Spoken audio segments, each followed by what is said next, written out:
the person is at the moment. Has that person been neutralized? We don't have that person in custody. So they're still on the run? It's a work in progress.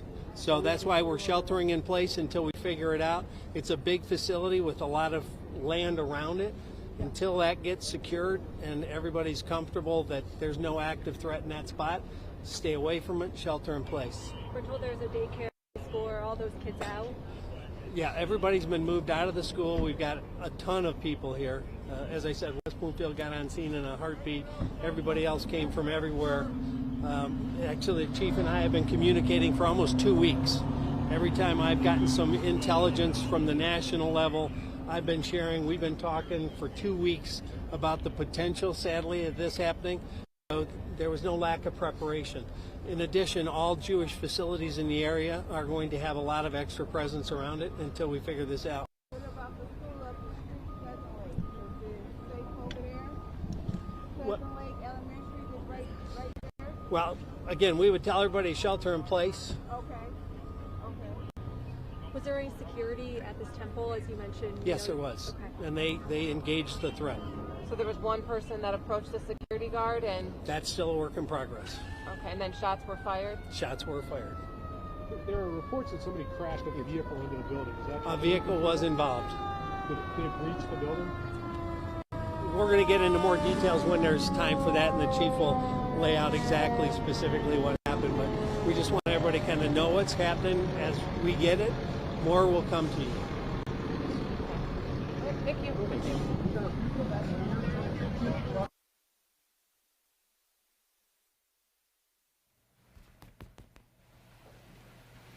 Okay, that was a live interview with the Oakland County Sheriff Mike Bouchard. At his right side there, I know that is the police chief of West Bloomfield Township. That is Dale Young, who has been in that position for about a year. More employees there with West Bloomfield Township. What we just learned there is that they are trying to get access to video of what happened, so very quickly trying to acquire security footage. He also mentioned he wants people to continue to shelter in place for about an hour, and the reason for that is that he's described this as still an active and busy scene. If it's possible, I'm going to ask the control room to show you a live image of that scene. We have both our eye in the sky chopper overhead giving you an aerial view and also a few photojournalists on the ground. Here's the ground view they were able to accommodate. So this is still active and busy. Most importantly, he said no one is confirmed to be hurt except potentially the shooter. So working to get a little clarity there. Bouchard also, Sheriff Bouchard, I apologize, also alluded to the fact that they are trying to figure out if perhaps the shooter wasn't acting alone, if there was anybody working along that shooter's side. So to bring you up to speed, because I don't want to assume that everybody has been with us from the start, the scene is Temple, Israel, in West Bloomfield Township. Around 12:30, we got reports of an active situation that was later confirmed to be an active shooter situation. That is when we started giving you these live images. I mean, people are stopped. They are in place blocks away from Temple, Israel. I imagine trying to unite with loved ones. This is a nearby area where we are starting to see traffic be able to come and go. We're turning around here so we can give you another view. But we're seeing billowing smoke coming from out of that building. That was one thing I was hoping to get clarity on from that press conference, on if there was perhaps also a fire or maybe if that was a law enforcement tactic trying to get a shooter. One moment, I'm hearing some communication from the control room.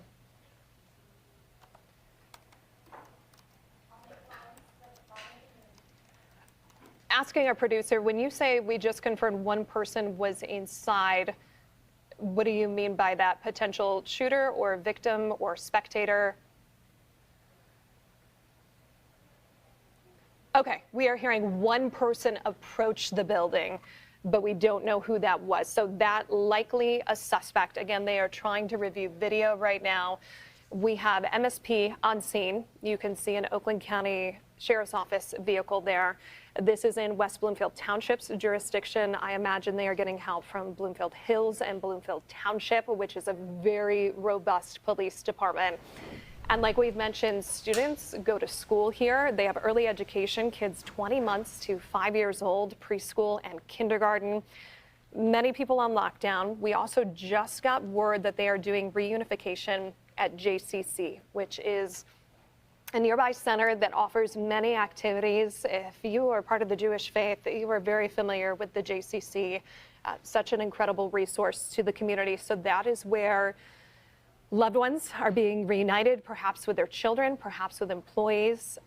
We know that many people got lockdown notifications. If they had ever given their number, they pretty much received an alert saying that at any Jewish facility nearby to go into lockdown. So we just had a very brief update from Oakland County Sheriff Mike Bouchard with West Bloomfield Police Chief Dale Young at his side.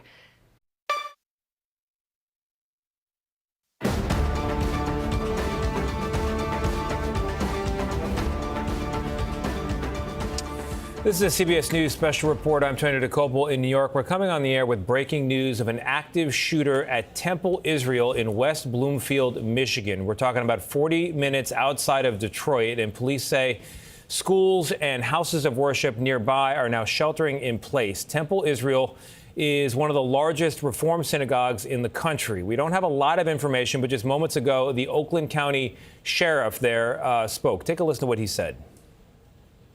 On top of things, it appears it's still very, very early. Everything's preliminary. At least one individual came to the temple. Security saw him, engaged him in gunfire. The scene, we're not getting any active stimulus at the moment. We have everything here that we need, including, medics and tactical gear.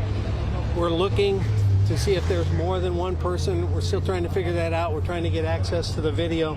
At the moment, we just tell people that shelter in place for at least a mile area until we determine that there's no one else that maybe was on foot and fled the area, until we figure out exactly what's going on, number one. Number two, reunification will be at the JCC, the Jewish Center, and that's where parents will go to pick up their kids. It's going to be secured by law enforcement, so no fear there. If you have nothing to do with the situation, don't go there. Don't come to the area. It's active and it's busy, and we're still trying to figure it out. Guys, can you say anything about any potential casualties, anyone hurt? Nobody at the moment has been confirmed to be hurt, except potentially the shooter. Any ties potentially to terrorism with the president? That's still way early to talk about. We have no idea because we don't even know who the person is at the moment. Has that person been neutralized? We don't have that person in custody. So they're still on the run. It's a work in progress. So that's why we're sheltering in place until we figure it out. It's a big facility with a lot of land around it. Until that gets secured and everybody's comfortable that there's no active threat in that spot, stay away from it, shelter in place. We're told there's a daycare, preschool, are all those kids out? Yeah, everybody's been moved out of the school. We've got a ton of people here. As I said, West Bloomfield got on scene in a heartbeat. Everybody else came from everywhere. Actually, the chief and I have been communicating for almost 2 weeks. Every time I've gotten some intelligence from the national level, I've been sharing. We've been talking for 2 weeks about the potential, sadly, of this happening. So there was no lack of preparation. In addition, all Jewish facilities in the area are going to have a lot of extra presence around it until we figure this out. What about the school up the street? Is it safe over there? Pleasant Lake Elementary is right here? Well, again, we would tell everybody shelter in place. Okay. Was there any security at this temple, as you mentioned? Yes, there was. Okay. And they engaged the threat. So there was one person that approached the security guard and... That's still a work in progress. Okay, and then shots were fired? Shots were fired. There are reports that somebody crashed a vehicle into the building. Is that A vehicle was involved. Did it breach the building? We're going to get into more details when there's time for that, and the chief will lay out exactly, specifically what happened. But we just want everybody to kind of know what's happening as we get it. More will come to you. You've been listening to the Oakland County Sheriff there, a man named Michael Bouchard, walk people through what is known at this early hour about an active shooter situation at Temple Israel in West Bloomfield, about 40 minutes outside of Detroit. We've got a lot of information there, and I want to bring in our Justice correspondent, Scott McFarland, who's with me now, has been listening alongside. Scott, what stood out to you? One immediate concern, one broader concern. First of all, the sheriff, who's been there for decades, said that there's somebody suspected of opening fire at a Jewish facility. That person has not been caught, so they've had to boost their presence at other facilities, religious facilities throughout Oakland County, Michigan. So there is somebody being sought who potentially is targeting religious facilities. That's the immediate concern. The broader concern comes from FBI bulletins we've been reading over the last few weeks and months. They have been issuing warnings from the FBI and Department of Homeland Security about extra potential targeting of Jewish institutions across America. In just the recent months, they warned that foreign terrorist organizations may try to exploit narratives related to the conflict in the Middle East to inspire attacks in the United States by Americans. That warning has gone to local police and other federal officials nationwide. Also in recent months, they've warned of increased bomb threats by malicious actors targeting Jewish facilities, community centers, schools, other religious institutions, all of that in recent months. And none of this is happening in a vacuum, Tony. It was in June in Boulder, Colorado, where several people at a pro-Israel gathering were attacked. And it was just months ago here in Washington, D.C., where 2 Israeli embassy staffers were shot and killed. The man responsible, according to the feds, is facing trial. Scott McFarland for us as we piece together what happened and is happening at West Bloomfield, in West Bloomfield, Indiana, or Michigan, rather. You're looking at pictures now of what appear to be members of the SWAT team. Earlier, you might have seen pictures, an overhead shot of the temple itself and the school facility attached to it. It's a large building. It appears there is smoke of some kind pouring out of the vents. We don't have information of exactly what that is, although we did hear from the sheriff that a vehicle rammed the building, so it could be tied to that. I want to bring in Jonah Kaplan, a CBS News correspondent who has spoke to members of this Temple Israel community there. Jonah, if I have you, what did they tell you? Did anybody witness what happened? You know, Tony, a Thursday morning is not a time where you would have a lot of religious services, but many synagogues, including this one, are also preschools and religious schools. And this was a preschool day. So there were students and teachers inside. But what I've heard from witnesses and from members of that community, people who belong to that synagogue, all the kids and all the teachers are accounted for. They've been evacuated and brought to another nearby community center.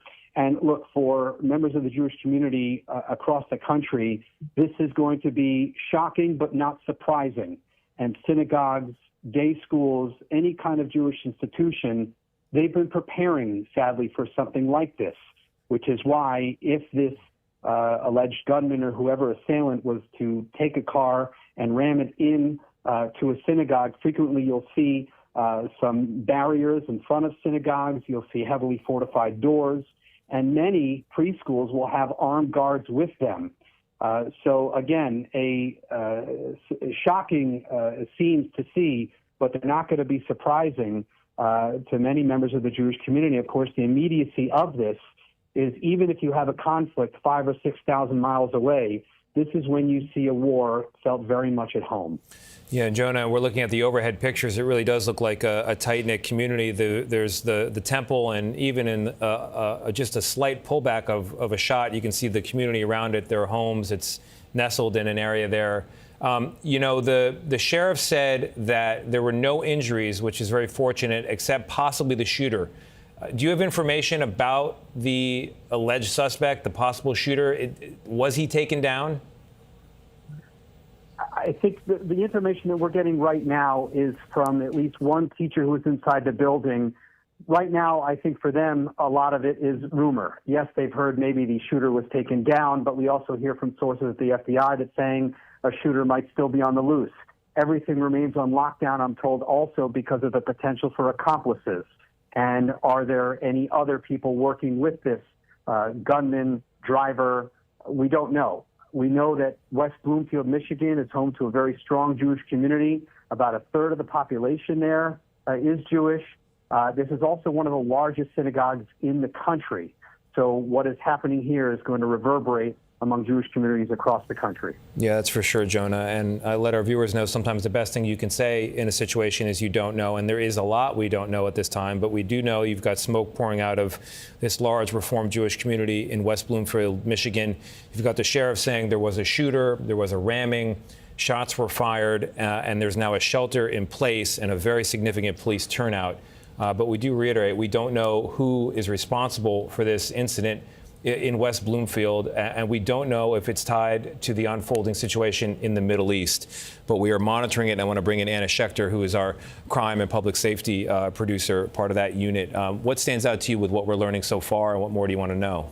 Well, listen, we're less than a week out from this incident in New York City, where we had 2 ISIS-inspired individuals allegedly throw these IEDs on the Upper East Side, not something you usually see on the Upper East Side. That just happened. Now we're seeing this. In fact, there was another shooting just a couple of hours ago at a university in Norfolk, Virginia. It just seems like this is what a heightened threat environment looks like. It's not just a heightened threat environment. This is an active attack environment that we're in right now. It's really remarkable, Tony. It's a remarkable picture to see on a Thursday morning Yep.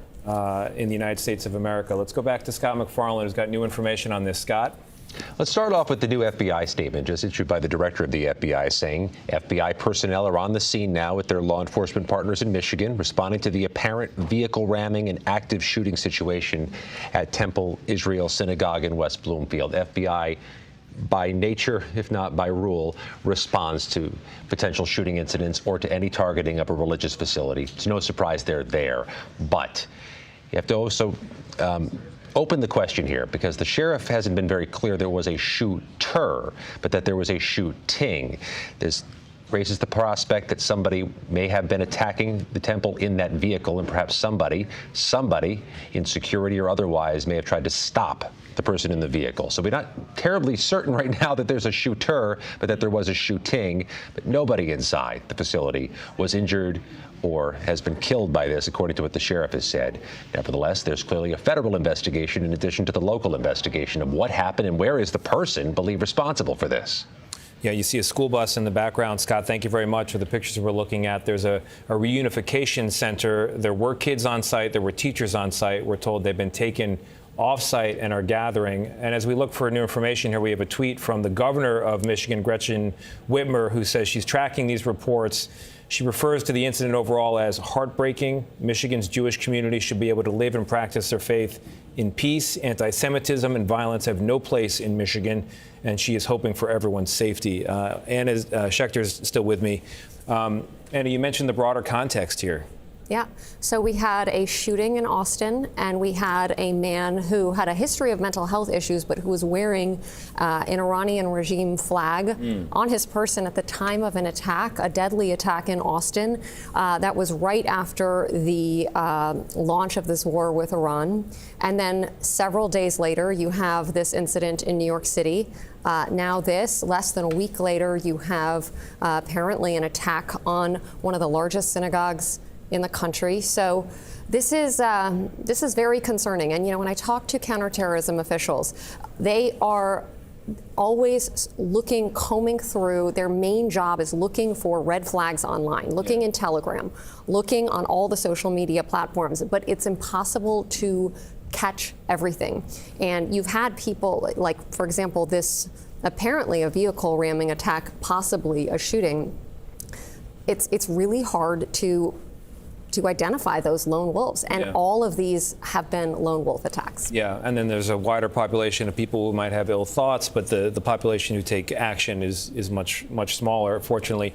Michael Bouchard, the Oakland City Sheriff there, to your point, he was not surprised in that briefing he had with reporters. This was something that they had been concerned about for weeks, he was saying, leading up to this. I want to go back to Jonah Kaplan, who's joining us again by phone. Jonah, you have new information? Yeah, there's a message that's being sent to congregants of that synagogue that the lockdown is still in place, but an active shooter has been taken down. The lockdown is going to be in place until they know the shooter was working alone. Again, reiterating that all kids and all staff are accounted for. And again, the truck rammed into the front door, opened fire. And also it's possible that a security guard, an armed security guard at the synagogue, was the one who was able to take down the shooter. Of course, we're going to need confirmation from that from local authorities. But I think there's two stories here, Tony, and that is one, of course, the shooting, but second is the preparedness.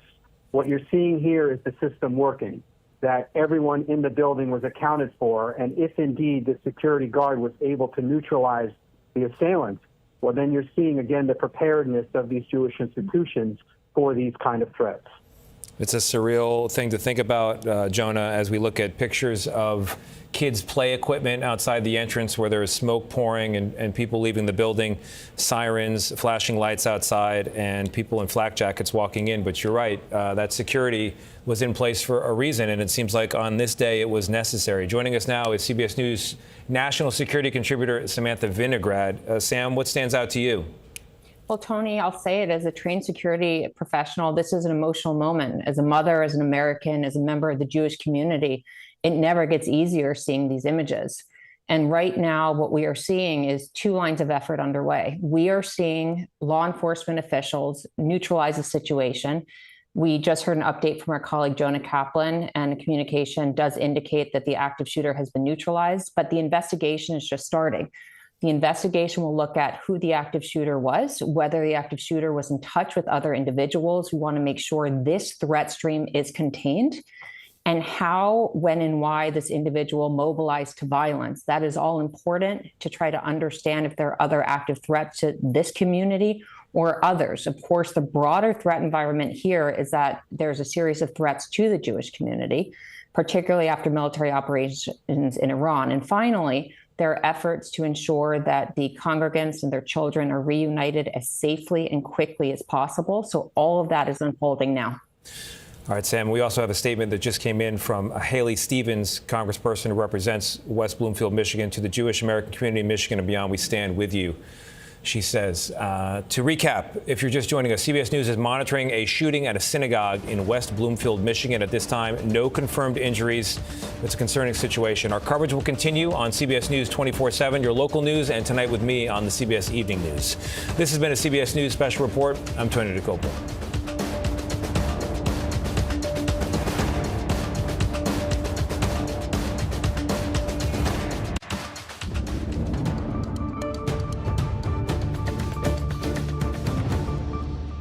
Hi, everybody. We continue to follow this breaking news at this hour out of West Bloomfield, Michigan. This is about 40 minutes northwest of Detroit, where police were called to Temple, Israel, just before 1 o'clock Eastern time. According to its website, this is the largest Reformed synagogue in the United States. And according to the Oakland County Sheriff Mike Bouchard, at least one person came. Security saw him and engaged in gunfire. They're trying to get video of what happened, and they're trying to figure out if more than one suspect is involved. The sheriff said no one at the moment is confirmed hurt except potentially this suspect. And it's not clear if the shots were fired from the suspect as well, or if it was just security that engaged that person. But there is a shelter-in-place order for at least a mile until police say they determine no one else has fled on foot. The sheriff was asked, has the person been neutralized? And he was careful with his words. He said that person is not in custody. He was then asked, does that mean this person is still on the run? And he said it's a work in progress. So we are still waiting to hear exactly what happened, where this person is who wanted to come to the synagogue and cause harm. But we know this is a big facility, a lot of land around it, and they want the shelter-in-place order until they get it secured. We should also note that this large facility does include a school, a childcare early childhood center and kindergarten, but we do know that everybody, including the students and the teachers, were moved safely out of the school. In terms of security, again, the sheriff was asked whether security was at the synagogue, and he confirmed, yes, that they engaged the threat. There was a note sent to congregants repeating that all kids and staff at that school are accounted for. And we also know that the Jewish Federation of Detroit advised all Jewish organizations in the area to go into lockdown protocol, nobody in or out of your building. I do want to bring in right now CBS News Justice correspondent Scott McFarlane. And Scott, I just kind of set up some of what we know, some of what we don't know. But go ahead and add anything you would like, or correct me if I mischaracterized anything. Spot on. Oakland County Sheriff Michael Bouchard, who's been there for decades, briefed reporters a few minutes ago and brought some of the top lines that nobody inside the facility has been injured. Nobody inside the facility remains. They have evacuated it, and they also have a shelter in place nearby, and that they've ratcheted up security at other religious facilities nearby, though they've already been on a heightened state of security in recent weeks and recent months. The emergent issue seems to be over. The broader issue now is what is the cause of this, who was responsible, and who was shot or did the shooting in the process. And those are answers I think we're going to get in the coming minutes. And so right now, what can you tell us about the heightened threat environment? I know that in June, there was an alert sent out to synagogues, right? This, of course, was more in light of the Israel-Hamas war. But now, of course, we have the conflict with Iran as well. It's been a series of alerts. I'm focusing on two in particular, both issued by the FBI and the U.S. Department of Homeland Security. One, a few months ago, warned of potential targeting of religious facilities, especially those associated with the Jewish faith, because of all that's happening in the Mideast, but also because there's this concern from the FBI of agitators trying to use that to mobilize and galvanize domestic attacks in this country. The other threat that's been reported by the Department of Homeland Security and FBI is about a surge, if not an increase, in bomb threats and calls, false calls or hoax calls targeting synagogues, Jewish community centers, schools, hospitals, airports, and other public institutions, but especially those associated with the Jewish faith.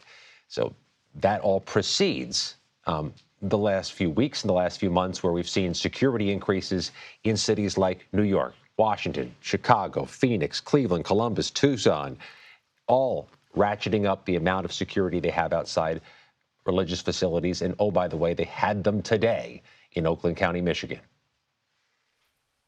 Scott, what questions do you have that you're going to be asking or trying to find answers to as this continues to develop? The more immediate question is not just who's responsible. Was there a religious motive? From the outset, it seems that's a strong possibility, but also how was this person neutralized or stopped? Was this person firing shots and stopped, or was this person stopped in his or her vehicle attacking the facility by someone who was armed security or law enforcement from the outside? That's immediate. If the person responsible for this is in fact dead, the immediate threat is over. If there is some miscommunication on that and there's still an active threat out there, that's why you see other religious facilities nearby on heightened alert. Scott McFarland, thank you so much. Let's go ahead and bring in Anna Schechter. She is the senior coordinating producer for our Crime and Public Safety Unit. Anna, what more do you want to add? Well, look at the heightened threat environment that we're in. It is not just a threat environment. You have real-world attacks playing out in the last 2 weeks.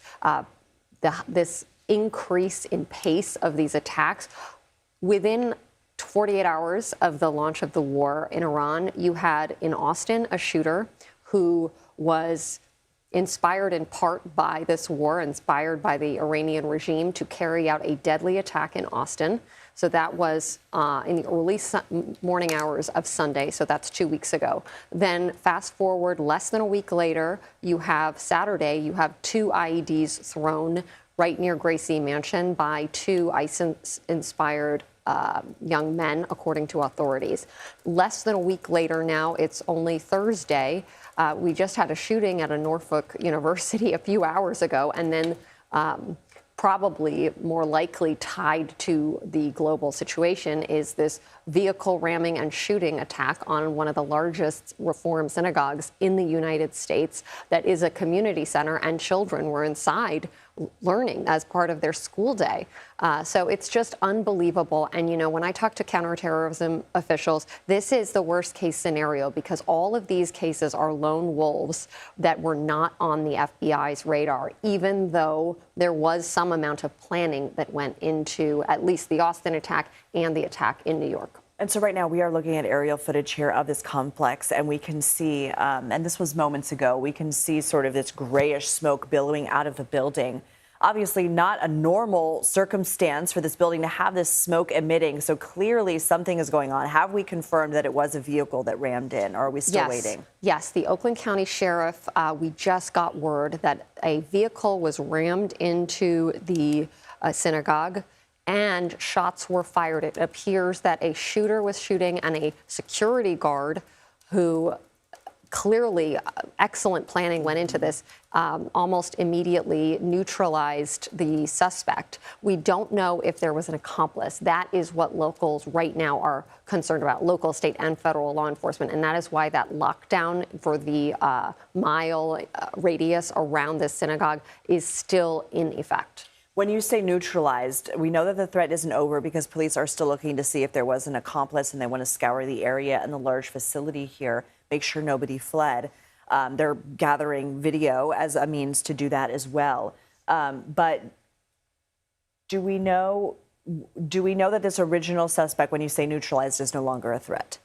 That is what we just got in. It appears that the security guard opened fire and shot the gunman, who not only was involved in the vehicle ramming, but also was involved in this shooting. It is unclear if there was somebody else in the vehicle at the time of that attack. It's a very fluid situation.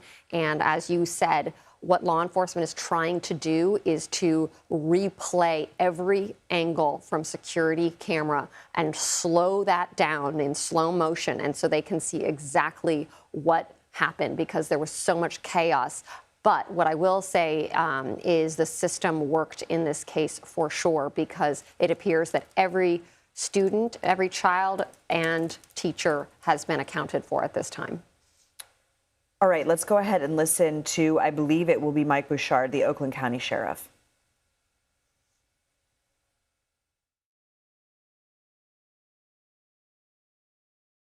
It's still very, very early. Everything's preliminary. At least one individual came to the temple. Security saw him, engaged him in gunfire. The scene, we're not getting any active stimulus at the moment. We have everything here that we need, including, medics and tactical gear.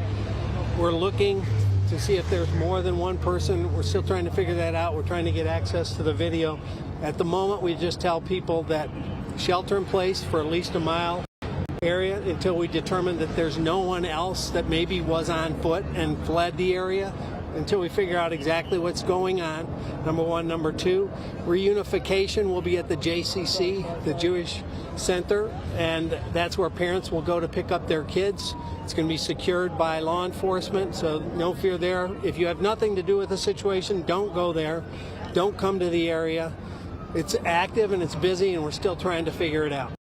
All right, and we do know that our own Jonah Kaplan did obtain what the synagogue sent out to its congregates. I'm going to read.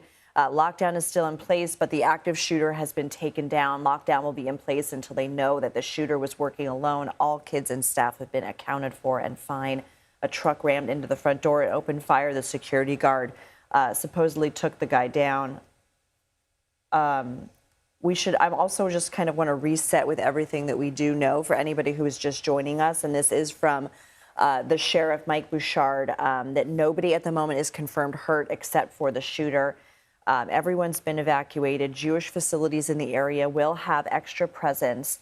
And interestingly, Anna, and if you can add anything to this, that police have been in contact with the temple for weeks, prepared for, unfortunately, some tragedy like this. That's right. The local police chief there in West Bloomfield has been communicating nonstop with the Oakland County Sheriff. They have likely been analyzing threats to this very synagogue. We know that when you have a conflict like what we're seeing overseas with Iran and the region, the Gulf region, the Middle East, the threat environment increases. What does that mean? Well, you have more threats called in, bomb threats. A lot of them are hoaxes, but this type of an attack, they are absolutely in a heightened threat position and stance. They might have run through drills on the regular over the last couple of weeks, because this is the kind of environment. As I was saying earlier, you had a shooting in Austin that absolutely, in part, what was the inspiration for that attack? It was the war in Iran. It was just hours after the strikes, right? Hours after the strikes at 2 a.m. local time in Austin, Texas on Sunday morning after the strikes. So less than 24 hours. And then Fast forward a week, then on March 2nd, we know that one of the men, the man who threw the IED, 18-year-old Amir Balat, he purchased the fuse for the IED on the Monday, March 2nd. So within about 48 hours of the launch of the war. And then the following week, drove from Pennsylvania to New York to carry out this attack, allegedly. And now here you have an attack on one of the largest synagogues in the country. So this is absolutely a pattern. It's a fact pattern. It is a pattern playing out in the real world. This is not just threats online where it's almost hard for law enforcement to handle all of the threats that they're seeing in the online spaces that they are monitoring. Stick with us if you can. We are, for now, going to go to CBS News national security contributor Sam Vinograd. So, Sam, as police are working to secure the scene, make sure there are no accomplices, what is it that authorities will be doing? There are two lines of effort underway right now, Lindsay. Certainly investigators at all levels of government, federal, state, and local, are looking to see what the identity is of the active shooter that reportedly has been neutralized. From there, they will be getting warrants and doing forensics on this individual's mobile devices, this individual's travel patterns, this individual's residence, vehicle perhaps, to try to ascertain whether this individual acted alone. Concurrent to that, there are going to be efforts to stabilize the community. And I use the community in two ways. With respect to the specific community in Michigan, children and people inside the synagogue need to be escorted off the premises safely and reunited with loved ones. That scene needs to be stabilized. But all across the country, and I say this as a member of the Jewish community, Jewish institutions, whether it be schools, offices, or religious sites specifically, are going to be reviewing their own security posture in the event individuals are inspired by what they're seeing on television right now and inspired to act out against additional targets. So this is a very difficult moment. It is not unexpected, but very difficult. And Jewish institutions across the country will be working to see if they need to enhance their security presence at all. What is it that would, other than the global events that we're seeing, that would have prompted local authorities to make sure that synagogues in the area and around the country are secure? What is it about the current threat environment or what the public does or does not know about what is going on behind the scenes or what law enforcement may know that the public isn't privy to? Well, I say this as the daughter of a Holocaust survivor. The Jewish community has been targeted for centuries by a range of actors. Most recently, over the past few years, including during my time at the Department of Homeland Security, the threats to the Jewish community escalated significantly from a range of actors, state-sponsored, Iran-backed, ISIS and others, as well as domestic violent extremists inspired. Sam, are you still there? I'm still here, Lindsay. Can you hear me? Yeah. Can you say what you were saying again? Because we lost your audio.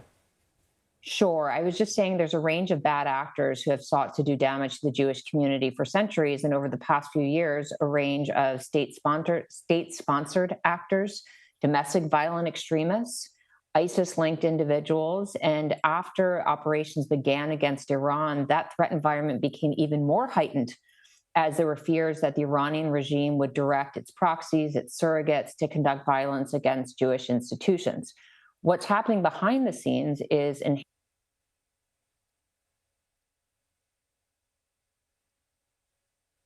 well as additional resources for preventing bad attacks, more physical security on the premises of institutions. I'm sorry, Sam. We're losing your shot, so we're going to work on making sure that connection is secure. Because I do want to hear you finish that thought and what you were saying, but I do want to go to CBS News Homeland Security correspondent Nicole Skenga, who is joining us. And Nicole, what is the latest that you can tell us? Yeah, at this time, this is a very fluid law enforcement situation. We do know that vehicle is reported to have rammed into the synagogue and started a small fire. We are working to confirm any reports, and we know that you just read that statement aloud, Lindsay, regarding the state of the perpetrator, whether or not he is in fact deceased. So working just to get that confirmation from law enforcement on the scene. We do know that FBI has been deployed to the scene, as well as Homeland Security investigations, that there is a big law enforcement presence underway. But there was obviously also a security presence outside of the synagogue at that time. And this is actually what Homeland Security officials have been very fearful of, particularly as the war with Iran overseas continues. In fact, on February 28th, there was a critical incident note from the Department of Homeland Security that circulated regarding the threat of lone offenders, and it specifically called out hate crime perpetrators attacking targets perceived to be Jewish, pro-Israel, or linked to the U.S. government and military. So,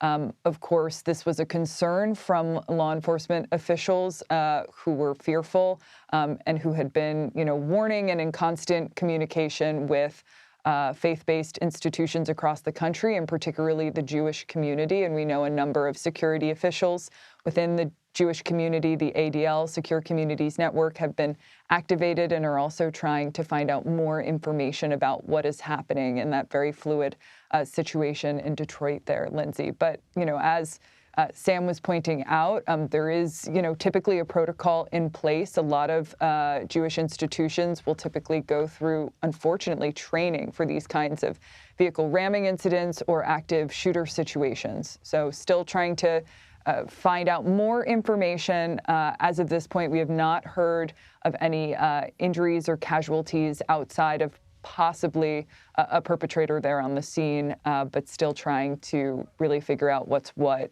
as investigators are going to probe to figure out where that suspect or individual came from, what the motivation was, if this looks like what it appears to be. Really quick, just something that you had said. What does training for vehicle ramming look like? Yeah, I mean, this is very challenging. Oftentimes it involves bollards that are placed around a physical structure or gates. Obviously, right now, we know that law enforcement is also possibly checking cameras that are around that vehicle, but it can be a very difficult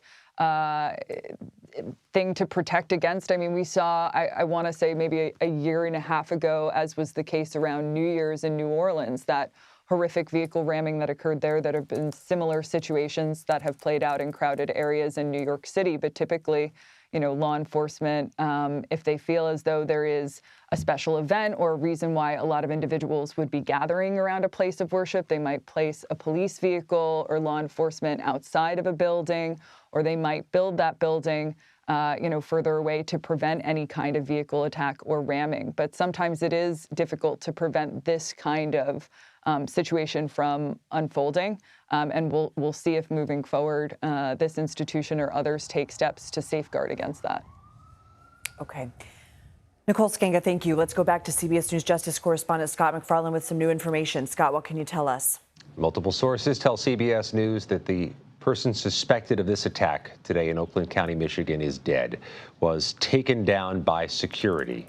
And as we've been mentioning, there is enhanced security at so many religious facilities across the country, and the Oakland County Sheriff said this would be among them. So the person believed responsible for this attack by car at a synagogue in West Bloomfield, Michigan, is dead.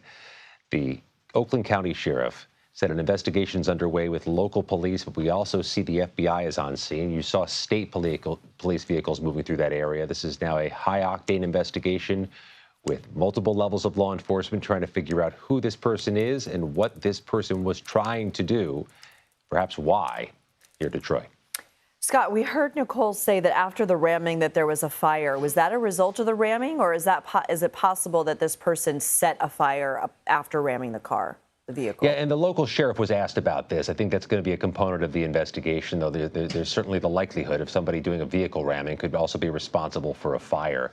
If you look at those images there, you can see the nature of this neighborhood. There's a lot of open space in the area, but so many facilities, so many religious facilities in this day and age also have security bollards to prevent these types of attacks. And I suspect that's an investment a number of religious facilities are considering all the warnings and the alerts that have been going out about potential targeting. Scott McFarland, thank you so much. Let's go back to, okay.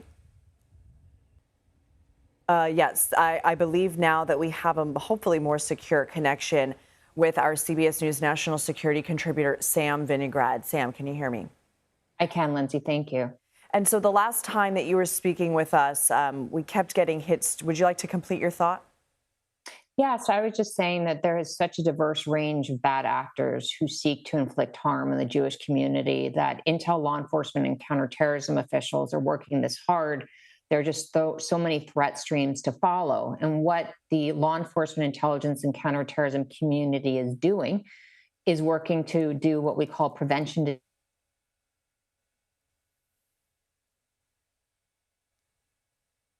Oh, it's not meant to be. All right, Sam Vinograd, we appreciate you. I believe we're able to talk to Anna, who is still here on set with me. Anna Schechter, senior coordinating producer for our crime and public safety, and you've been on your phone feverishly. Is there anything else you can share, or are you still just working sources? Working sources. We'll likely get an identification confirmed very soon. So all signs are pointing a targeted attack on a synagogue, on the Jewish community at this point. Enough planning went in to do this, but clearly the system worked. The security guard took out the suspect very quickly, and thankfully there were no other injured people from inside. And you had probably hundreds of people inside this facility. This is a big facility, so normally you wouldn't think on a Thursday morning you have a big, large crowd of people at synagogue, but it's also a school. It's a community center. So, classes were in session. So this is a place where you have more than 12,000 members. It's more than 3,500 families belonging to this synagogue. This is a big deal. This is a very, a soft target and a very symbolic one, given the size of this synagogue and Jewish community center.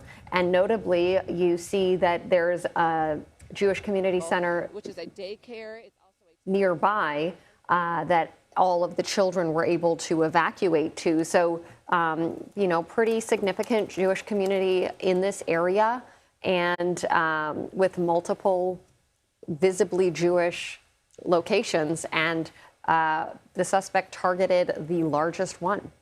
What is this going to mean for security at these institutions moving forward? Because we had these bollards that apparently a vehicle was still able to. I mean, it's a bit eerily reminiscent to, and obviously different situation here. We have no idea any information about the bollards here at this synagogue. But remember the attack in New Orleans, where those bollards were temporary. That was the first thing that came to my mind. Right, and the bollards were not up to par. The system did not work. It essentially failed there. There should have been bollards that did not allow that truck. That was another vehicle ramming attack, an ISIS-inspired attack on New Year's Day, 2025 in New Orleans. And the bollard issue was front and center. And security officials descended on New Orleans to do an evaluation and help the city improve their security. Now, in this case, you have already had this particular synagogue, for sure, we know that from our sources, had been having regular security briefings on threats. They had likely been running drills. They were definitely well prepared for an attack, especially since the start of the Iran war. But I will tell you, all of these religious sites have been in a heightened threat environment since October 7th, 2023. So it's hard to stay on heightened alert for more than 2 years because you get tired. But that is what these security officials need to do. And when I interview them, it's like they get worn down because of the increased number of threats and increased number of attacks. Let's look at last year. This is before the Iran war. You had 2 people shot and killed in front of the Israeli embassy in Washington, D.C. You had an attack on a march for hostages in Denver, Colorado, just a few months before that.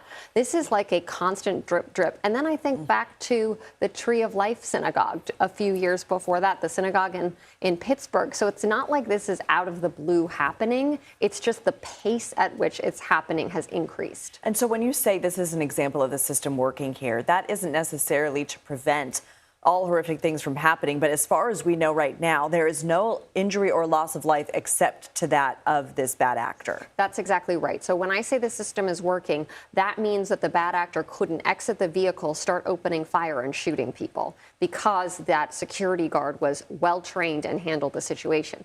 But what I will say is a lot of questions here. Was this suspect on the FBI's radar, on the radar of local police? It is impossible to pinpoint every potential lone wolf actor. The two suspects on Saturday outside Gracie Mansion were not known to police. That's exactly right. And they clearly had been planning it for at least a week because we know, and CBS News was first to report, that one of them purchased the fuse for those IEDs a little more than a week before the attack on March 2nd.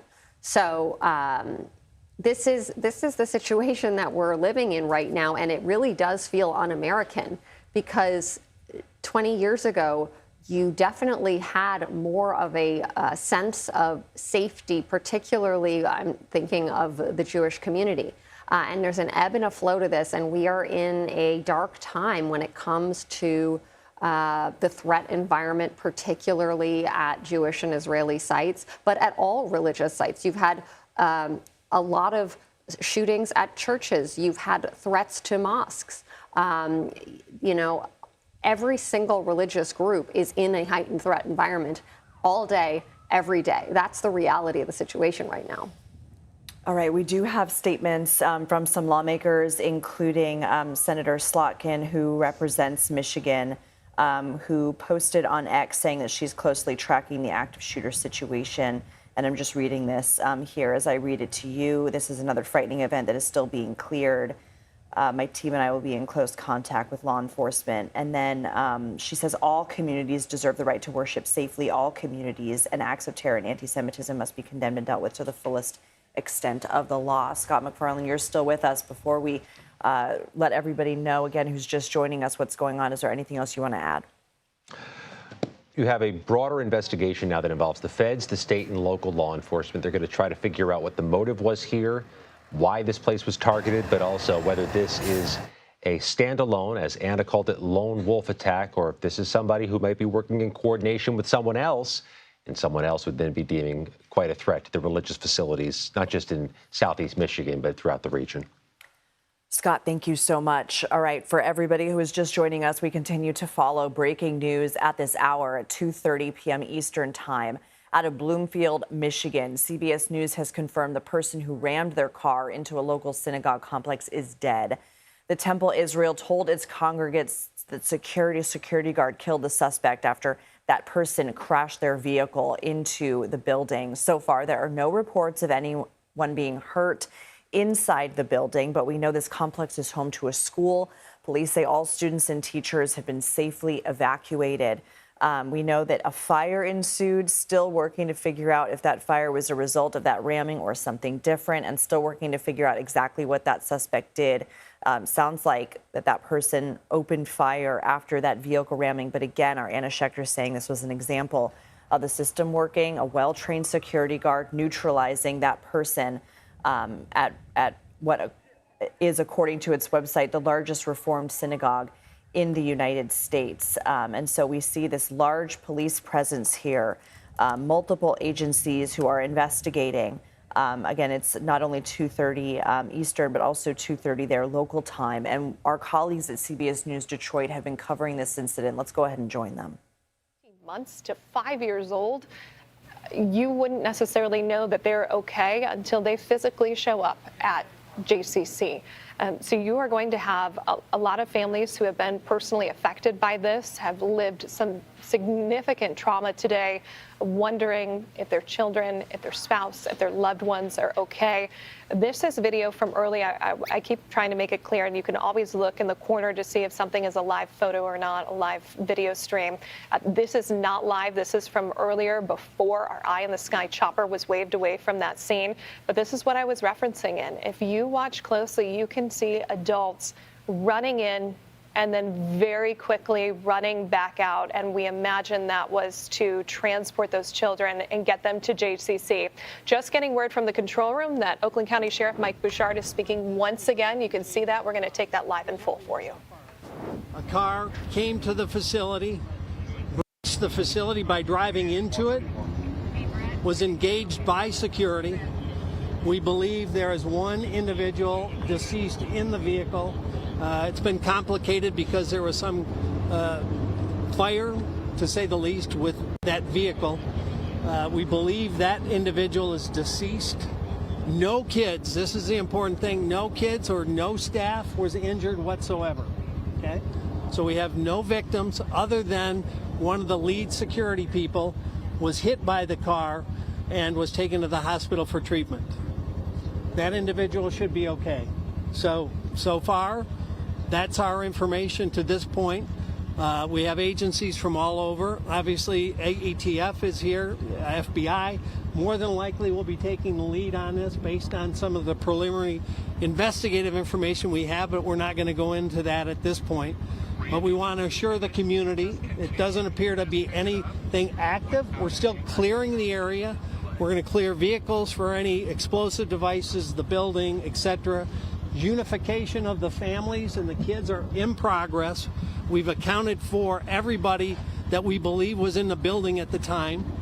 So we're on path to continue to maybe pivot to, is there anybody else involved, and the investigative side of what's happened. So you confirmed that it was security that shot and killed the suspect here? Well, we can't say what killed him at this point, but security did engage the suspect with gunfire. Did the suspect have a weapon? We can't get into a lot of that stuff, but he breached the building, drove down the hall, and he was engaged by security. So do we know, did he ever fire shots, the suspect? Preliminarily, we have some information, but nothing that we confirm, so we're not going to go into it. Where did he breach the building? The front? He drove in through doors with a vehicle. There was only one person in that vehicle? That's what it appears at this point. What do we know about this fire?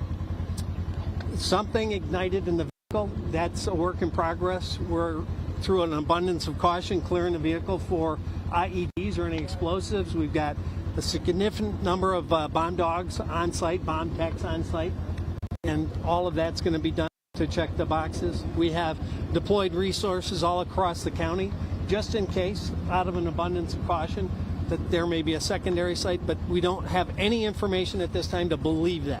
So we want people to take a breath. No one was hurt. We're on top of it. The chief and his team got here fast. Everything that was supposed to happen happened. Security did their job, and then the responders did theirs. Was it a Michigan vehicle? Sheriff, what did the call come out as? I believe it came out as an active shooter. Yeah. Where and when did you actually neutralize the threat? Where was it? The vehicle's in the hallway of the building, inside the building. He was shot right there. Again, I can't tell you what he died of until we get a little further. We haven't actually gone into the car. It's still being cleared. So we do know that the security guard shot this They shooter, shot at them, but it's unclear if he was killed by because in situations like this, you never know. If somebody's trapped, sometimes they kill themselves. So the suspect was engaged. Is the clearest sentence I can give you. What is the condition of the security officer? From information I got, he should be okay. He was knocked unconscious. So it's a different security officer who fired the shot? There were multiple security officers on scene, and the one that was hurt was pulled from that area by his team. Where's the car registered from? What?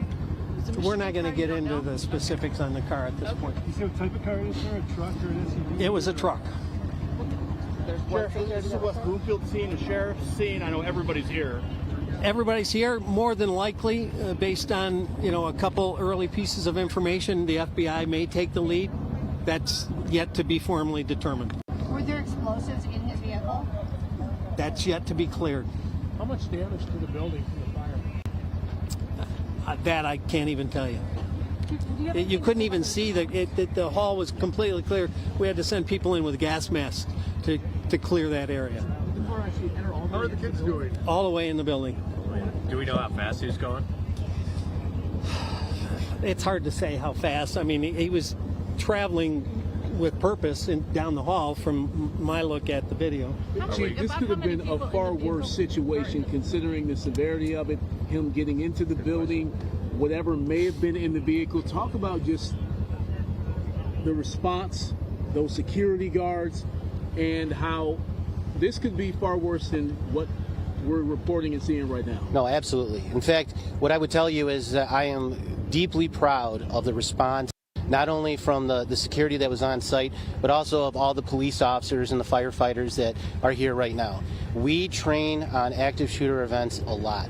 The county has a consortium, Oak Tech, that trains the entire county on active shooter tactics, and that's something that we believe in and that we support, and I think that training certainly helped to mitigate what happened here today.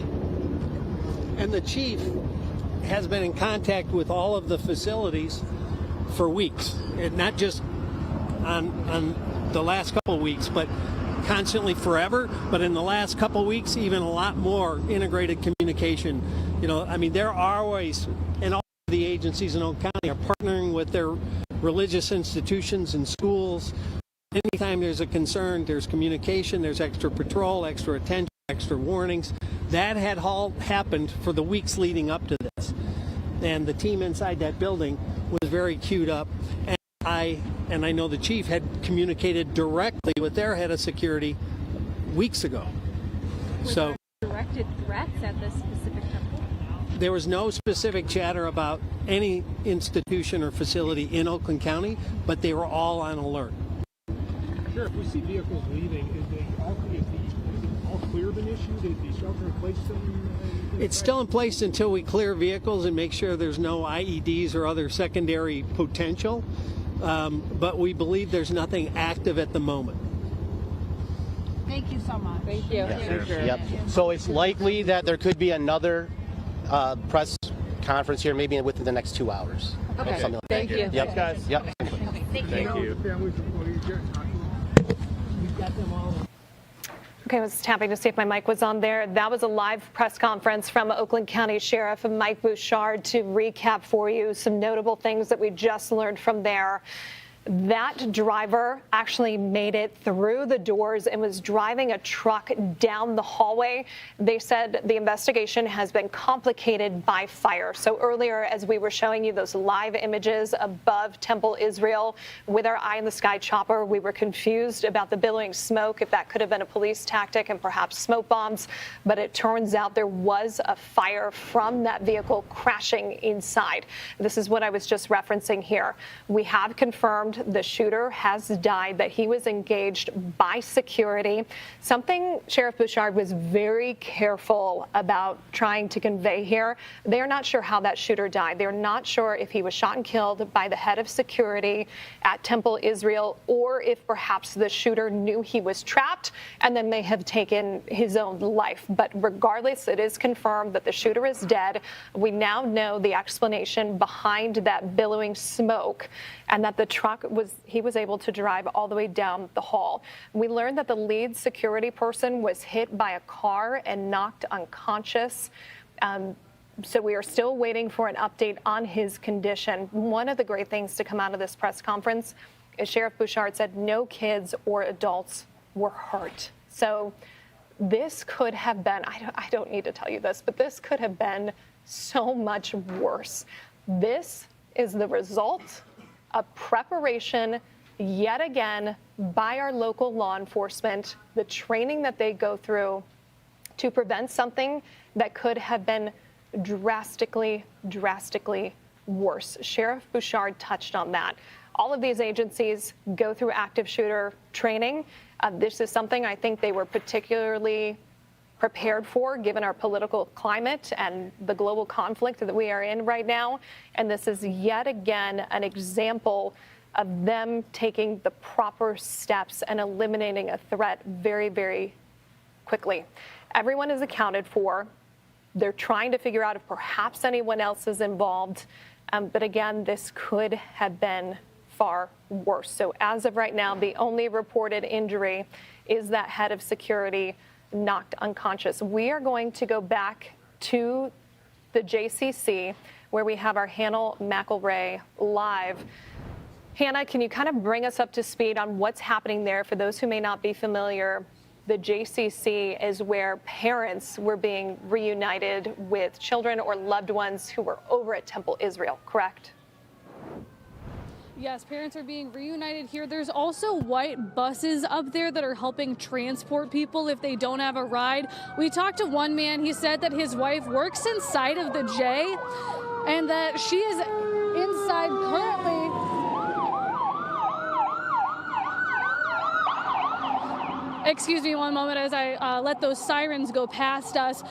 We talked to one man. He said that his wife works inside of the J and she's currently inside assisting in that reunification process. And as we heard from the Oakland County Sheriff, there's not an active threat right now. However, law enforcement is going to remain out here to help in the reunification process. As you can see up there, cars are lining up looking to reunite with their loved ones and take them off of the scene. Officers are also going to be out here helping move cars that were parked at the JCC to check them for IEDs and other threats at the scene at this point in time. Reporting live outside of the JCC, I'm Hannah McElree.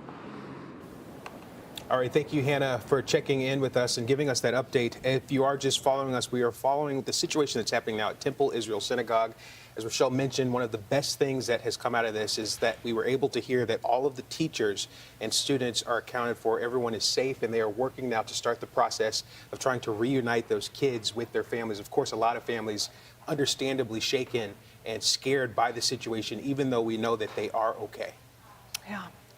We have confirmed the shooter is dead, that the head of security there was knocked unconscious after that shooter was able to drive a truck through the doors, which I imagine are substantial there at a place of worship, and all the way down the hall. We also got clarity on that billowing smoke that we saw for quite some time, that this investigation has been complicated by a fire subsequently from that car crash. So I am getting word from law enforcement sources that the head of security did shoot at the suspect, the person who crashed into the building, but they're just not clear yet in the investigation if the shooter was killed by that security guard, if perhaps the shooter took his own life because he knew he was trapped, or perhaps, if the fire comes into play. But Terrence, as you mentioned, this has been so terrifying for so many. West Bloomfield Township has a very large Jewish population. And this has been ongoing for years, right? Concern about safety, about anti-Semitism has been particularly escalated in recent years. And this is just yet another reason to be in fear, based on faith and based on identity. And I think that's such a difficult component of this for people to swallow. It is, but it also speaks to the importance of preparedness, which is something we talked about earlier as well, and the fact that they were able to control this situation so quickly. That becomes the situation because they were prepared and because they knew to make sure that they had everything in place to try to resolve this as quickly as possible. Something else that Sheriff Bouchard told us is that they are working now to check the rest of the scene because they are pretty confident that they have all of the teachers and students accounted for. Now they can move forward with other parts of the investigation, and that includes checking vehicles in the area for explosives and making sure also that the suspect was working alone. That's something else that they have to do. The sheriff also mentioned that he wanted people within a 1-mile radius of the synagogue to shelter in place just in case as they continue that investigation. And other nearby neighborhoods are sending out similar messages. The Dearborn Police Department also sent out a statement earlier saying that they are aware of the active shooter that is in West Bloomfield, and out of an abundance of caution, the chief has asked Dearborn police officers to increase patrols and provide additional attention to houses of worship and schools throughout the city, just as a precaution. So again, it speaks to the nature of where we are right now, Rochelle, and what we're seeing and just how tense things are right now. So we're going to go now back to the Temple where we're hearing a news conference that is happening in progress. Let's get that update. Beautiful community. West Bloomfield is a beautiful community of so many different stripes, yes. And we're a melting pot here of everyone, and everyone is supporting each other. And thank God they're aging clergy and they're doing very well. Thank you, Rabbi. And Chief, you and I have talked many times about all the proactive measures that are taken to keep the public safe at religious institutions, including Temple Israel. This is certainly a situation you pray never happens. Yes, no, absolutely. And I just want to reiterate to everybody that we do a lot of active shooter training in Oakland County. We work closely with OCTAC, who is the consortium that works with all Oakland County And again, I want to say thank you to all our partners that have showed up today. We could not do this without everyone. And I also want to say one thing, and that is that, you know, West Bloomfield is a very resilient community. We will make it through this. Yes, thank you. Sheriff, I know you talked about a lot of the particulars of what's happening here, but there's also a message about reassuring the public. What more can you add? Well, as the chief said, I mean, I called all the chiefs together back in 2006, and we started training for active shooter, active threats, and we're all on the same page. We all pull together. If he needs something and I got it, it's his, and vice versa. So the community should know we work hand in glove. There's no barriers between us, and we're 100% in to protect the community. And we had been in communication, constant communication, all the time, but especially more in the last 2 weeks. We have been sharing intelligence and communicating regularly, and we have done the same with our houses of worship. So everybody was all communicating and involved. The time to get that relationship going is not during a crisis. It was well in place long before this happened. And it sounds like security responded immediately to engage the threat. Yeah, security did a great job. The head of security there is an old friend of both of ours, former police officer. And, you know, I had actually been to that facility a number of times with him, and so has the chief. And so we were hand in glove with the private security there as well. They did a great job. The first responders from West Bloomfield, great job. So, you know, as much as you hate to ever have to face something like this, hope and prayer is not a strategy. Preparation is, and we were prepared. Okay, thanks, Sheriff. Thank you. Sheriff, can you say, though, with the past 2 weeks military activities, you've been more prepared? Is it too early to even talk about whether that's a motivation here? 100%, I would say we're always more prepared based on what goes on in the world, because we know that some people sitting in a basement are isolated and sometimes motivated and moved to action, criminal, evil action. And so that was our concern over the last couple of weeks, that increased our communication and preparedness. Do you believe that's what happened here today? The evidence will have to be run down to confirm or deny that. We don't know that, but obviously that's the first thing that comes to everybody's mind. Thank you. Rabbi, could you say your name and spell it for me? Rabbi Bennett.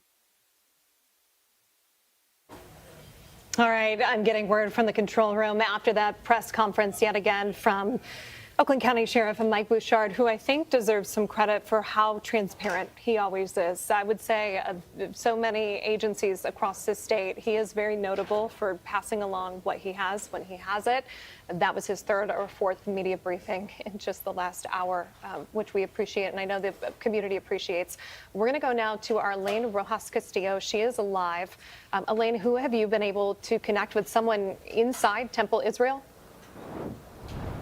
Well, Rochelle, we're actually, with me right now is Sam Bennett. His wife works for J Family, and she was inside the JCC when this all happened. And he was talking to us before, but I wanted to talk to him with you so we could kind of get an idea of what happened. Sam, tell us about what the last couple of hours have been like. It's been an incredibly difficult time. The Jewish community here is very, very close, and we all look out for each other. It's been very difficult knowing that my wife was close by to what happened. She works right behind us here at the J. And is helping now with the reunification of parents with their kids. Okay, so before we talked a little bit about when you got the walk us through what happened. You said you were at court when you got a call, so walk me through that. Yeah, I was leaving Oakland County Circuit Court after a hearing, and my wife texted me saying that they were sheltering in place at the J, which is always a bad sign. So I immediately turned around and made my way over this way, and got some more updates as I got here. What has she been telling you from the beginning? Walk us through to right now. What have you heard? The sirens were going off inside the building, notifying them of a lockdown, making sure that they all got under their desks and kind of hid and barricaded themselves in their rooms or in their offices. And they've just been kind of trickling in updates since. And now there's a really heavy police presence here, so I'm really hoping that we can get moving soon and the kids will all be back with their parents. So you mentioned that she's a teacher for J Family, right? She's not a teacher. She is she works for J Family and helps do the accounting and things like that for the group. She's a part-time employee. So for people who don't know the layout of the space, obviously you said there was a shelter in place. Where she was originally, was she with children? Was she in an office? How did it work? Has she been able to share any of that with you? She shared a little bit with me. She was in her office, which is just off the main entrance. You actually have to walk through the ECC or the Childhood Daycare Center to get to her office. So they had all the kids kind of huddled in with them as much as they could inside the office. What was going through your mind when you're on your way here? I mean, you told me a little bit there, but I can't even imagine. I don't even know if I can put it into words. It was a very scary few moments. As a defense attorney, I hear about things happening all the time and deal with it. But when it's someone in your own family, let alone your own community and everyone around here that we know and love, it's incredibly difficult. I didn't even know what to say. I just drove here as quickly as I could. How soon from when you got here to when what did you get any word from your wife that they were able to get kind of diffuse the situation? I think that she told me probably as I pulled in or just shortly before I parked here on the street. So I don't know. I left Oakland County Circuit Court. It took me about 5 minutes to get here. So pretty quickly, I think I was advised that she was okay. We didn't know anything about what happened at the temple yet, other than that it was on fire. We didn't know anything more. Has she heard anything about when she'll be able to leave? I know we're right by the reunification area. What have they told? What have you heard? Anything, if at all? Hopefully, it should be soon. There is a high school. Frankel Jewish Academy is in this building as well. So I know there's kids there and the ECC. So she said that hopefully soon, that once all the kids are reunited, we should be able to go home. You said something at the beginning of our interview that the Jewish community in West Bloomfield is incredibly close. I mean, we've been talking to people. People have been talking to our anchors back in the newsroom. What does this do to this community? I mean, it's been incredibly overwhelming to be here, to be honest. What do you want people who may not live here understand about the community in West Bloomfield and how you're going to try to move on from this? Well, I live in Huntington Woods, which is also a pretty Jewish city. So we're all going to be very close to each other. We're probably going to go to thankfully no vigils. No one passed away. But out here, I have a lot of friends that were bar and bat mitzvahed here that actually had their kids at the temple when this happened. And so did my wife. So it's been I don't even know what else to say other than just scary and just very relieved now that it's over and that everyone is okay physically. Obviously, the mental turmoil is going to last for quite a long time.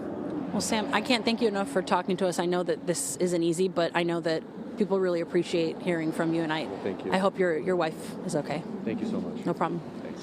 Rochelle, we're going to be out here for the rest of the afternoon, but as you can imagine, the energy is just incredibly heavy. You know, we've been hearing helicopters going off and on. We've seen a number of first responders coming in and out of this area. We were actually moved. I was a little bit further back. I was trying to get in through the JCC, and they moved all of us over here to be right across from the entrance.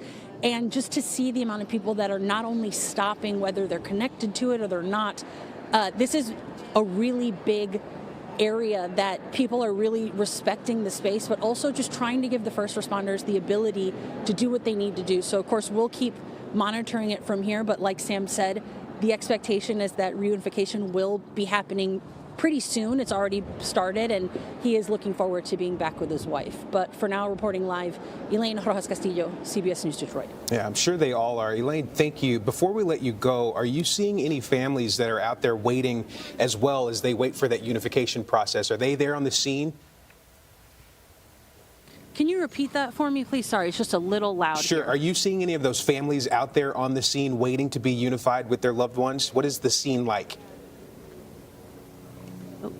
Any families at the scene? Aside from Sam, we've seen a couple of people come in and out, but in terms of anyone that we can officially determine as family, it's been hard to see because where we are, just to give you an idea, if you want to pan out just a little bit, we're directly across from the parking area, and there's a ramp that drives all the way up. So the problem with it is when it's blocked off that way, the access points are predetermined. So if there are families that have been able to get through, they've gone another way from us. Sam was really the only person that we were able to see in person that was willing to get much closer to where we were. All right, thank you, Elaine. We'll check back with you pretty soon. And that story with Sam is just one of several. So many people who are waiting to be reunited with their families. If we can pull that video back up just to show you the scene of what we are looking at.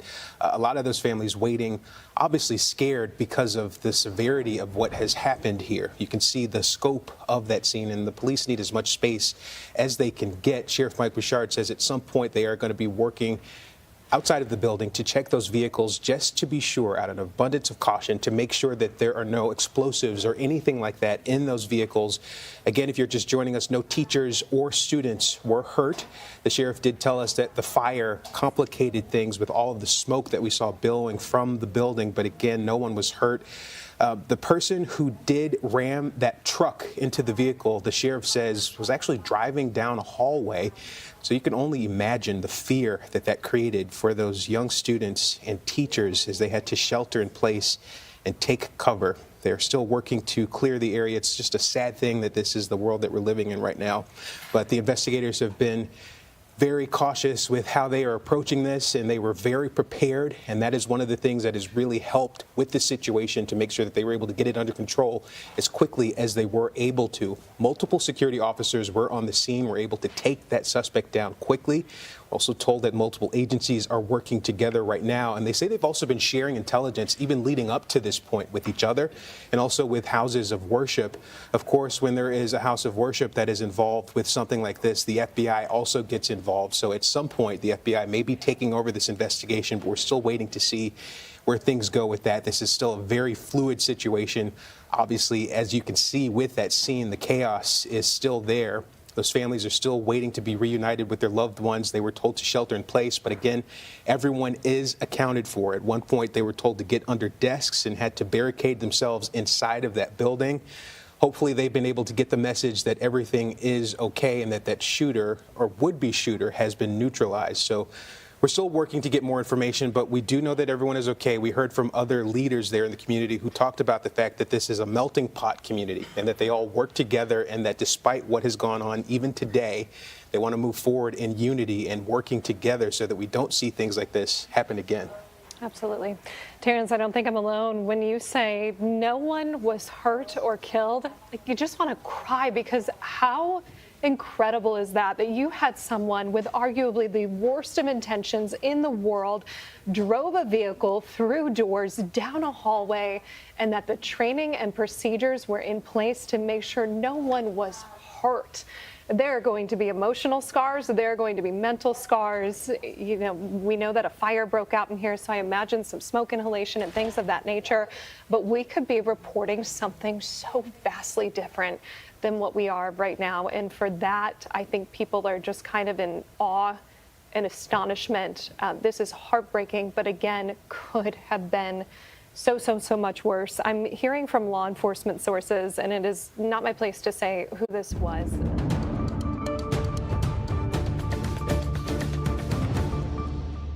We continue to follow breaking news at this hour at Temple Israel in West Bloomfield, Michigan, about 40 minutes outside Detroit. This happened around 1:30 p.m. A person armed with a rifle rammed a truck into the synagogue and was able to actually drive down part of the hallway. Security guards engaged in gunfire. We know the suspect is dead. Law enforcement sources tell CBS News the truck exploded and the suspect's body is so badly burned, making identification difficult. Investigators are trying to determine if there were explosives in the truck, as well as whether this person was working alone. This is a large complex. According to its website, it's the largest Reform synagogue in the U.S. It has a school on site. But thankfully, the sheriff said no children or staff are hurt. They all were safely evacuated. Multiple security guards were on scene. One was hurt and pulled from the area by his team because he had been knocked unconscious. And the fire at the site has obviously been a challenge for investigators. The sheriff said they had to send people in with gas masks to clear the area. He said there has been no specific chatter about any institution or facility in Oakland County being targeted, but they have all been on high alert.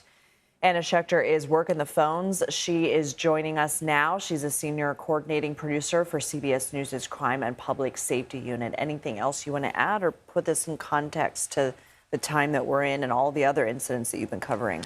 Well, there is so much to say, because less than a week ago, we had an attack in New York, ISIS-inspired, authorities say. A week before that, you had a shooting in Austin that, at least in part, was motivated by the war in Iran. In fact, just a few hours ago, there was a shooting at a university in Norfolk, Virginia, which is a hub for military. And, you know, we actually have multiple sources. We're about to put out a note that the suspect in that shooting actually has a prior conviction on material support to terrorism. So this is crazy situation that we're in right now. It is really alarming. The counterterrorism officials that I talked to, I mean, they're cool, calm, and collected because that's their job. But this is what they're worried about. And unfortunately, these acts are being carried out in the real world. We're no longer in the online chatter department where you have an FBI informant and there's a case built. We've had a number of those in the last 18 months, including an ISIS-inspired Halloween plot where people were arrested in Michigan just last fall. So that, is a best-case scenario where you want to have law enforcement get in there early.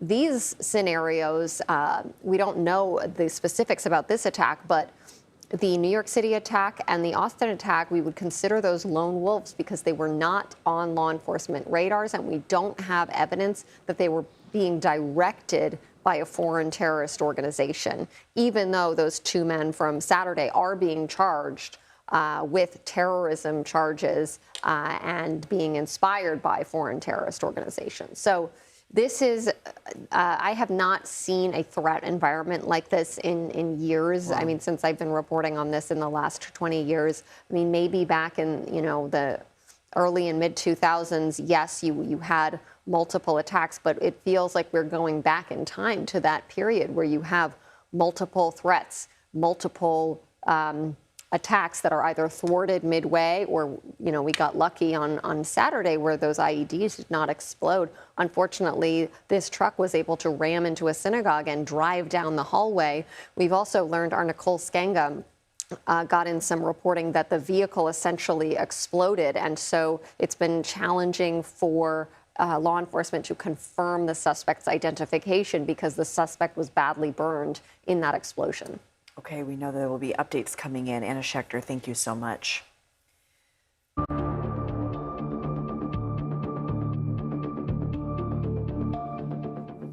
Iran's supreme leader has issued his first remarks since his ascension to power earlier this week. Iranian state TV read out the written statement from Ayatollah Mojtaba Khamenei earlier today in his prepared remarks, in which he was not seen or heard from. Again, this was state TV delivering the remarks. The supreme leader called for U.S. bases in the region to be closed as he vowed to have his country continue attacks on targets in the Gulf region that assist the U.S. military. He also noted that Tehran should continue leveraging its stranglehold on the Strait of Hormuz, applying pressure to the U.S. and causing global energy prices to climb. New strikes continue to be exchanged across the Middle East. Iran has pressed forward with its assaults on shipping and oil infrastructure in the region. As a result, the Trump administration is releasing 172 million barrels of oil from strategic reserve in an effort to